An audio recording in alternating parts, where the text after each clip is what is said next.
الحمدللہ صاحب الجلالہ والصلاة والسلام علی نبی صاحب الرسالہ اما بعد۔ آج ہم انشاءاللہ 8ویں پارے کی تفسیر بیان کریں گے۔ 8ویں پارے میں اللہ تعالیٰ نے اس بات کا بیان کیا ہے کہ وہ جانور جن پر اللہ تعالیٰ کا نام نہیں لیا گیا ان کا کھانا جائز نہیں ہے۔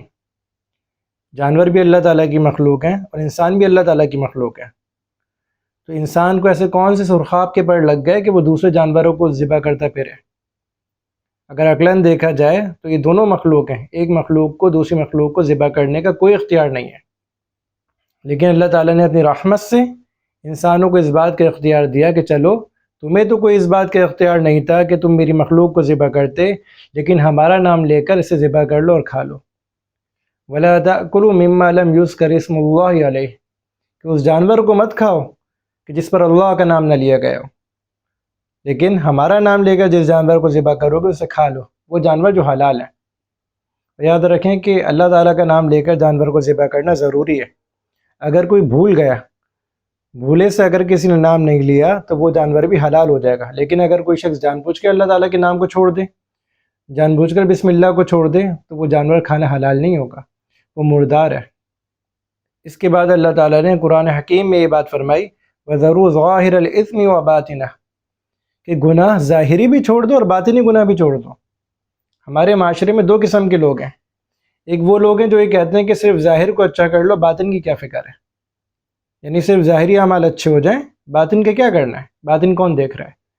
دوسرے لوگ وہ ہیں جو ظاہری اعمال کو کچھ نہیں سمجھتے، کہتے بس باطن کو صحیح کر لو، اور باطن کو صحیح کرنا تو صرف ایک دعویٰ ہے، اصل میں شریعت کے احکامات کا مذاق اڑانا ہے۔ جیسے کہ پردے کے معاملے میں کہتے ہیں کہ بھئی اصل پردہ تو دل کا پردہ ہوتا ہے، ساتھ بیٹھنے میں کیا حرج ہے۔ تو شریعت نے کیا فرمایا؟ اللہ تعالیٰ قرآن حکیم میں اعلان فرما رہے ہیں وَذَرُوا ظَاهِرَ الْإِثْمِ وَبَاطِنَهُ، کہ ظاہری گناہ بھی چھوڑو، باطنی گناہ بھی چھوڑو، یہ شریعت ہے۔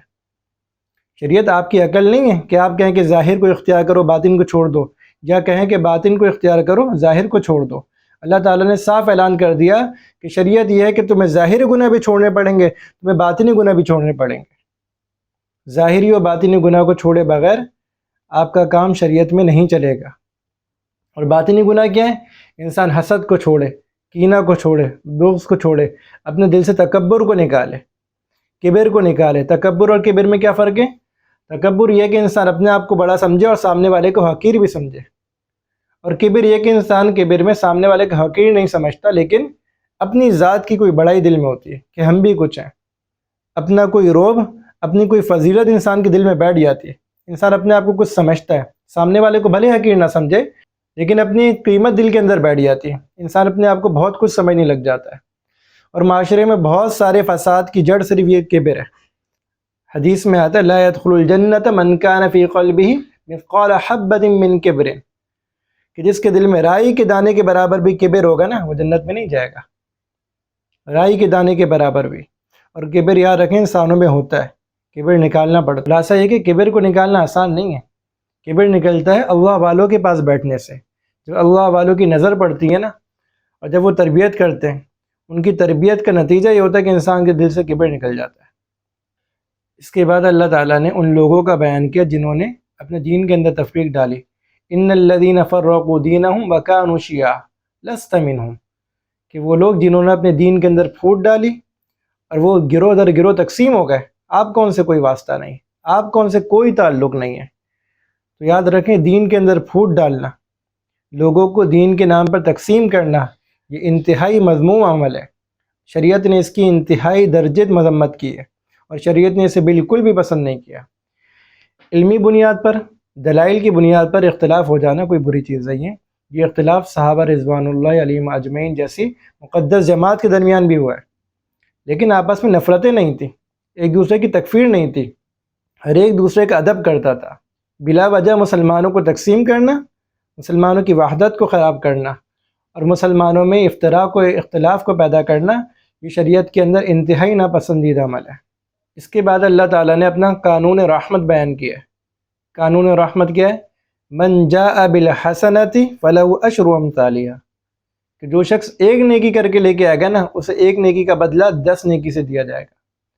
ومن جاء بالسیئۃ فلا یجزی الا مثلہا، اور جو برائی کر کے آئے گا، چلو برائی کا بدلہ اسے اتنا ہی دیا جائے گا۔ نیکی کا بدلہ کتنا؟ 10، برائی کا بدلہ کتنا؟ اتنا ہی دیا جائے گا۔ اگر ہماری نیکی پر برابر ثواب بھی دے دیا جاتا نا تو یہ بھی ہمارے لیے غنیمت تھی، کیونکہ ہماری نیکی تو اللہ تعالیٰ کی بارگاہ میں پیش کرنے کے قابل ہی نہیں ہوتی۔ کہ جائے کہ یہ کیا گیا کہ ہماری نیکی کو 10 گنا بڑھا کر ثواب دیا جائے گا، اور گناہ کے بارے میں کیا کیا؟ حالانکہ ہمارے گناہ جرات کے ساتھ ہوتے ہیں، اللہ میں بچائے، گناہ پہ جرات کرنا یہ بہت سنگین معاملہ ہے۔ اس پہ کیا فرمایا کہ گناہ کر کے آؤ گے تو گناہ کا بدلہ اتنا ہی ہے جتنا کیا ہے۔ اللہ تعالیٰ کا کیسا قانون رحمت ہے کہ کیسے اپنے بندوں کو نوازتے ہیں، نوازنے کے صرف اور صرف اللہ تعالیٰ بہانے ڈھونڈتے ہیں۔ اس کے بعد اللہ تعالیٰ نے آپ صلی اللہ علیہ وآلہ وسلم کو یہ بات کہنے کا حکم دیا، قل اے نبی یہ بات کہہ دیجئے، ان صلاتی و نسکی و محیای و مماتی للہ رب العالمین، کہ نبی یہ بات کہہ دیجئے کہ میری نماز بھی اور میری تمام عبادات اور میرا جینا مرنا یہ سب کچھ اللہ کے لیے، میری نماز، میری تمام عبادات اور میرا مکمل جینا مرنا یہ اللہ تعالیٰ کے لیے۔ نماز تو سمجھ آ گیا کہ نماز اللہ کے لیے، باقی ساری عبادات چلو یہ بھی سمجھ آ گیا اللہ کے لیے، یہ جینا مرنا اللہ تعالیٰ کے لیے کیسے ہو؟ جب آپ کا ہر کام سنت کے موافق ہو جائے گا اور ہر کام میں مطلوب اللہ تعالیٰ کی رضا ہوگی تو آپ کا جینا مرنا اللہ کے لیے ہو جائے گا۔ شریعت نے بہت آسانی رکھی ہے، صرف انسان اپنی تھوڑی سی توجہ دے دے نا، تھوڑی سی توجہ کے ساتھ کوئی بھی عمل کر لے تو وہ شریعت بن جاتی ہے۔ اب انسان کو کھانا کھانا ہے، یہ تو طبیعت کا تقاضا ہے نا، بھوک لگ رہی ہے، اگر انسان صرف اتنی نیت کر لے کہ یا اللہ میں یہ کھانا کھا رہا ہوں، اس سے جو مجھے قوت ملے گی نا اس سے عبادت کروں گا، اب یہ کھانا بھی ثواب ہے۔ انسان کو سونا ہے، یہ تو طبیعت کا تقاضا ہے نا، لیکن سوتے ہوئے یہ نیت کر لے یا اللہ میں سوؤں گا نا تو سونے سے جو مجھے قوت ملے گی اس سے اٹھ کر تیری عبادت کروں گا اور تیرے دین کے کاموں میں اس کو صرف کروں گا، تو وہ سونا بھی عبادت ہے۔ تو دین کتنا آسان اللہ تعالیٰ نے بنایا ہے کہ آپ اپنی حاجات پوری کر لیں، لیکن صرف اللہ تعالیٰ کی طرف تھوڑی سی توجہ کی تو آپ کا ہر عمل دین بن گیا۔ حدیث میں کیا آتا ہے؟ حتی اللقمۃ تجعلوها فی فم امرأتک، یہاں تک کہ وہ لقمہ جو تو اپنی بیوی کے منہ میں رکھتا نا وہ بھی تیرے لیے صدقہ ہے۔ یعنی کہ شریعت میں صرف یہ نہیں کہ نماز روزہ ہی ثواب ہے، انسان اللہ تعالیٰ کی رضا کے لیے اگر لقمہ اٹھا کے اپنی بیوی کے منہ میں بھی رکھ دے نا تو یہ بھی نیکی ہے۔ انسان کے پورے 24 گھنٹے دین بن سکتے ہیں، بس یہ ہے کہ اللہ کے حکم کو دیکھیں اور نبی کے طریقے کو دیکھیں۔ اس کے بعد اللہ تعالیٰ نے یوم جزا کے دن کو ثابت کیا ہے، والوزن یومئذ الحق، کہ یوم جزا کے دن نامہ اعمال کا تلنا یہ حق ہے۔ ایک طبقہ ایسا تھا جو عقل پرست تھا، عقل پرست طبقوں نے اپنے زمانے کے اندر اس حکم کا انکار کیا، اس واقعے کا انکار کیا کہ نامہ اعمال تولے نہیں جا سکتے۔ وجہ اس کی ہے کہ نامہ اعمال کوئی جسم نہیں رکھتے، اور جو چیز بھی جسم نہیں رکھتی اسے تولا جانا ناممکن ہے۔ لیکن جیسے جیسے دنیا ترقی کرتی گئی یہ بات لوگوں کے سامنے آ گئی کہ کسی چیز کو ناپنے کے لیے اس کا جسم ہونا ضروری نہیں ہے۔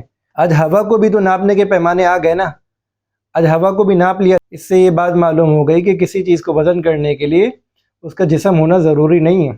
اور یہ بات قرآن کی حقانیت کی دلیل ہے کہ دنیا ترقی کرنے کے بعد جس مقام پر پہنچتی ہے اور جس نتیجے پر پہنچتی ہے قرآن کے اندر پہلے سے اس کا اعلان ہو چکا ہوتا ہے۔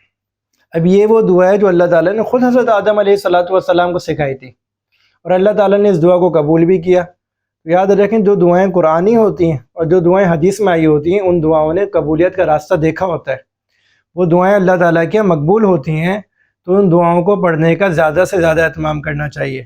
یہ جو قرآنی دعائیں اور حدیث کی دعائیں ہوتی ہیں ان دعاؤں نے قبولیت کا راستہ دیکھا ہوا ہوتا ہے، تو ان کو زیادہ سے زیادہ پڑھنے کا اہتمام کرنا چاہیے، کیونکہ یہ اللہ کے دربار میں مقبول ہوتی ہیں۔ ان کے الفاظ بھی اللہ تعالیٰ کے سکھائے ہوئے ہوتے ہیں، ان کے الفاظ نبی کی زبان سے ادا ہوئے ہوتے ہیں، ان الفاظوں نے قبولیت کے راستے دیکھے ہوئے ہوتے ہیں، تو یہ دعائیں جلدی قبول ہوتی ہیں۔ اس کے بعد اللہ تعالیٰ نے مسلمانوں کو کچھ آداب سکھلائے۔ یا بنی آدم خذوا زینتکم عند کل مسجد کلوا واشربوا ولا تسرفوا، اے بنی آدم جب تم نماز کے لیے آؤ تو اپنی زینت کے سامان کو لے لیا کرو۔ اے بنی آدم جب تم نماز کے لیے آؤ تو اپنے جسم کو ڈھانک لیا کرو، اپنی زینت کے سامان کو لے لیا کرو۔ ہم جب دنیا میں بھی کسی بڑے آدمی کے گھر جاتے ہیں تو ایسا حلیہ اختیار نہیں کرتے کہ وہ آدمی ہم سے دیکھ کر گھن کھائے، یا بے ڈھنگا طریقہ اختیار نہیں کرتے کہ بٹن کھلے ہوئے، کپڑے کہاں جا رہے ہیں کچھ پتہ نہیں ہے۔ سادگی اور چیز ہے، گندگی اور چیز ہے۔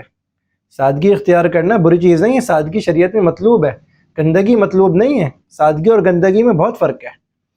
تو نماز کے لیے جب بھی جائیں تو ایسا لباس پہن کر جائیں اور ایسی حیت میں جائیں کہ آپ سے برابر والوں کو تکلیف نہ ہو۔ بعض اوقات ایسا ہوتا ہے کہ نماز پڑھتے ہوئے آپ کے برابر والے کی وجہ سے آپ کا نماز پڑھنا مشکل ہو جاتا ہے۔ اب ہوا کیا کہ وہ نیکی تو کر رہا ہے، وہ نماز پڑھ رہا ہے نیکی کی حالت میں، لیکن اس نیکی کی حالت میں بھی گناہ میں مبتلا ہے۔ صرف ایک تھوڑی سی غفلت ہوئی نا، ایک تھوڑی سی غفلت ہوئی تو وہ نیکی کی حالت میں بھی گناہ کے اندر مبتلا ہو گیا۔ کسی مسلمان کو اس نے تکلیف دیا، اللہ کے گھر کو گندہ کیا، فرشتوں کو تکلیف ہوتی ہے۔ اور آگے کیا فرمایا، کلوا واشربوا ولا تسرفوا، کھاؤ پیو، کھانے پینا اللہ نے منع نہیں کیا، اسراف نہ کرو، اسراف نہ کرو۔ اسراف اور تبذیر میں فرق یہ ہے، اسراف کہتے ہیں جائز مقامات پر بیجا خرچ کرنے کو، کہ جہاں اللہ نے خرچ کرنا جائز رکھا ہے وہاں خرچ کرنا، لیکن بیجا خرچ کرنا۔ جہاں اللہ نے خرچ کرنے کا حکم دیا وہاں تو خرچ کرنا پڑے گا آپ کو، لیکن وہاں بیجا خرچ کرنے کا منع کیا، یہ اسراف ہے۔ لیکن جہاں اللہ نے خرچ کرنے کا حکم نہیں دیا، یعنی کہ جہاں خرچ کرنا ناجائز ہے، یہ ایسی جگہ جہاں خرچ کرنے کی کوئی ضرورت نہیں تھی، ایسی جگہ خرچ کرنا تبذیر کہلاتا ہے۔ تفسیر مدارک کے اندر تبذیر کی تعریف یہ کی گئی ہے، تفریق المال فی غیر الحل والمحل، کہ اپنے مال کو خرچ کرنا حرام جگہوں پہ، ناجائز جگہوں پر، یا ضرورت کے علاوہ مقامات پر، یعنی غیر ضروری طور پر اپنے مال کو خرچ کرنا یا ناجائز مقامات پہ اپنے مال کو خرچ کرنا، یہ تبذیر ہے۔ امام مجاہد رحمۃ اللہ علیہ کا قول ہے، لو انفق مدن فی باطل فهو تبذیر، کہ اگر ایک مد کو بھی باطل کام کے اندر خرچ کیا گیا نا، اگر ایک مد کو بھی، ایک مد بہت چھوٹی مقدار ہوتی ہے، اگر اس کو بھی ناجائز کام میں خرچ کیا گیا، یہ تبذیر ہے۔ اللہ تعالیٰ نے اسراف سے بھی منع کیا اور تبذیر سے بھی ممانعت کی ہے۔ اس کے بعد اللہ تعالیٰ نے اس طبقے کا ذکر کیا جو اللہ تعالیٰ کی آیتوں کا مذاق اڑاتا ہے، جو اللہ تعالیٰ کے حکم کے آگے تکبر کرتا ہے، جو اللہ تعالیٰ کے احکامات کے سامنے سر نہیں جھکاتا۔ تو اللہ تعالیٰ نے فرما دیا کہ ان کا جنت میں داخل ہونا ایسا ہی ناممکن ہے جیسا اونٹ کا سوئی کے ناکے میں داخل ہونا، جیسے اونٹ کا سوئی کے سوراخ میں داخل ہونا ناممکن ہے، ایسا ہی ان کا جنت میں داخل ہونا ناممکن ہے۔ حتیٰ یلج الجمل فی سم الخیاط، یہ جنت میں داخل نہیں ہوں گے کب تک؟ جب تک کہ اونٹ سوئی کے ناکے میں داخل نہ ہو جائے۔ اونٹ تو سوئی کے ناکے میں داخل نہیں ہو سکتا، تو اللہ تعالیٰ نے سمجھا دیا کہ جب تک اونٹ سوئی کے ناکے میں داخل نہیں ہوگا تب تک یہ بھی جنت میں داخل نہیں ہوں گے، یعنی ان کا جنت میں داخل ہونا ناممکن ہے۔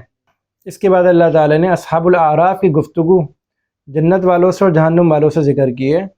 جنت اور جہنم کے درمیان ایک آڑ ہوگی، اس آڑ پہ جو لوگ ہوں گے ان کو کہا جاتا ہے اصحاب الاعراف، اور یہ وہ لوگ ہوں گے کہ جن کے نام اعمال میں نیکیاں اور بدی برابر ہو جائے گی۔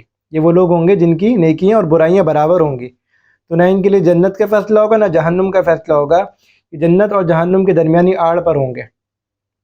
جہنم والے جنت والوں کو دیکھیں گے اور ان سے یہ کہیں گے کہ ہم پر کچھ جنت کے پانی کو بہا دو، ہم پر کچھ جنت کی نعمتوں کو بہا دو، تو وہ اس کا انکار کر دیں گے کہ اللہ تعالیٰ نے تم پر جنت کی نعمتوں کو حرام کر دیا۔ اصحاب اعراف جنت والوں کو دیکھیں گے تو ان کو مبارکباد دیں گے کہ اللہ تعالیٰ تمہیں کتنی بابرکت جگہ پر لے آئے اور تمہارے کتنے مزے ہیں، اور وہ اللہ تعالیٰ سے خود بھی جنت کی امید کر رہے ہوں گے کہ اللہ تعالیٰ ہمیں معاف کر کے جنت میں بھیج دیں گے۔ جب وہ جہنم والوں کی طرف دیکھیں گے تو بہت سارے وہ لوگ جن کو پہچانتے ہوں گے نا، تو ان سے یہ کہیں گے کہ تم دنیا میں ہمارا مزاج نہیں اڑایا کرتے تھے، تم دنیا میں یہ نہیں کہا کرتے تھے کہ مسلمانوں کو آخرت میں کچھ نہیں ملے گا، اور تم بہت تکبر کیا کرتے تھے، تو آج تمہارا یہ حال ہوا ہے۔ اللہ تعالیٰ اصحاب الاعراف کو تو اپنی رحمت سے جنت میں داخل کر دیں گے، اور جہنمیوں سے یہ خطاب کریں گے، فَالْيَوْمَ نَنْسَاهُمْ كَمَا نَسُوا لِقَاءَ يَوْمِهِمْ هَذَا، ہم نے آج تمہیں بھلا دیا جس طرح تم نے ہم سے آج اس دن کی ملاقات کو بلایا تھا۔ اس کے بعد اللہ تعالیٰ نے انبیاء کرام علیہ السلام کا امت پر شفقت اور امت میں مہربانی کو ذکر کیا، کہ وہ انبیاء کرام علیہ السلام کو اپنی امت کی کتنی فکر ہوتی تھی۔ اس فکر کے ساتھ جا کر وہ ایک ایک کو اللہ تعالیٰ کی طرف بلاتے تھے، ایک ایک کو اللہ تعالیٰ کی طرف بلاتے تھے، بار بار بلاتے تھے۔ اس کے باوجود ان کی قوم ان کو کیا کہتی تھی؟ حضرت نوح علیہ السلام کی قوم نے انہیں کیا کہا؟ ان لنراک فی ضلال مبین، اے نوح ہم تو تمہیں کھلی گمراہی میں دیکھتے ہیں۔ نبی کس قدر درد سے، کس قدر شفقت کی وجہ سے انہیں اللہ تعالیٰ کی طرف بلا رہے ہیں، اور وہ کیا کہہ رہے ہیں کہ اے نوح ہم تمہیں گمراہی کے اندر دیکھتے ہیں۔ لیکن حضرت نوح علیہ السلام نے ان پہ کوئی طنز نہیں کیا، کوئی طعنہ نہیں دیا، بس اتنی بات فرمائی، یا قوم لیس بی ضلالہ، یہ قوم میرے اندر کوئی گمراہی نہیں ہے، یہ قوم میں گمراہی پہ نہیں ہوں،